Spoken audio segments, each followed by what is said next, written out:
Welcome to the double Torah portions of Achremot and Kedoshim, two fascinating parashot with a lot to discuss.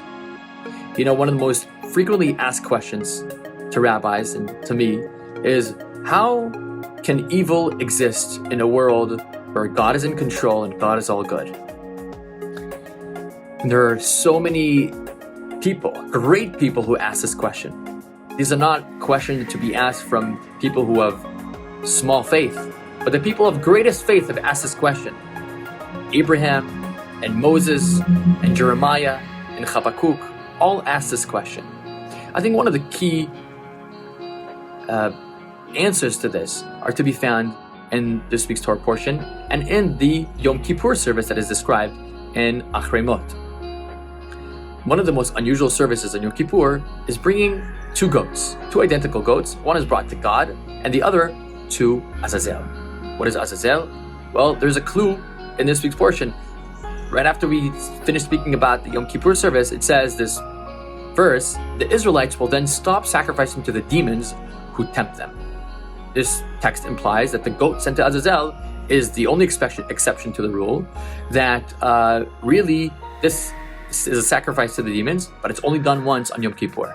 How are we bringing a sacrifice to the demons on the holiest day of the year? How does this make sense? Well, in order to understand this, we have to understand the nature of forgiveness and atonement that takes place in Yom Kippur. The highest level of forgiveness has to come from a place that is understanding of not just of the big overall picture, but also of the little detailed scrutiny of everything. This level where forgiveness comes from knows both the holy and good with all its benefits, as well as the profane and evil with all its harm.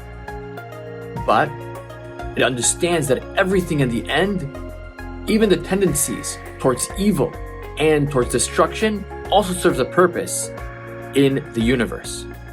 This elevated level of forgiveness understands how, in the overall picture, everything fits together. This is a very lofty level. And it's true, there's a clear distinction. Hamavdil ben kodesh lechol. God separates between profane and holy, between good and bad. We have to confront evil. We have to confront idolatry. We have to confront the bad.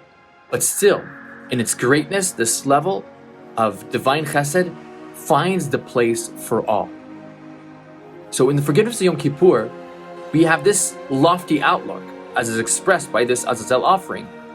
Azazel is the worship of demons, which means the demonic wildness and unrestrained barbarity that is to be found in human beings. For this reason, the offering was sent to a desolate cliff, in a place where no one ever walks in, an untamed wilderness. The elevated service of Yom Kippur is able to attain a level that confers a limited recognition, but even to the demonic evil of Azazel. And at this level, all of the flaws are transformed and rectified. But this abstract knowledge that evil also has a purpose in the world and also comes from God, because everything comes from God oneness, has to be acknowledged in some way in our service of God, and therefore occurs in the most elevated service of the year when we're at our highest spiritual levels on Yom Kippur. But in practical ethics, there is no place for this knowledge. We have to feel as if we don't know why evil exists. Heaven forbid that evil should be considered good, or that wicked should be considered righteous. And therefore, the goat for Azazel was sent to the desolate, barren place, a place that is uninhibited by people. Human society has to be based on a just way of life. And therefore, when someone asks us, why is there evil in the world? We say, if God would have wanted me to know why there's evil in the world, He would not have brought me to this world. In this world, I refuse to know the reason why.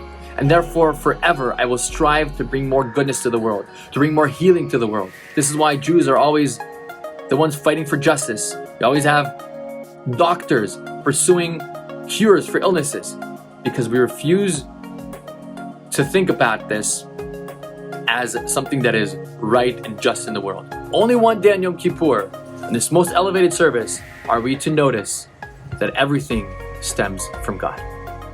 Shabbat Shalom.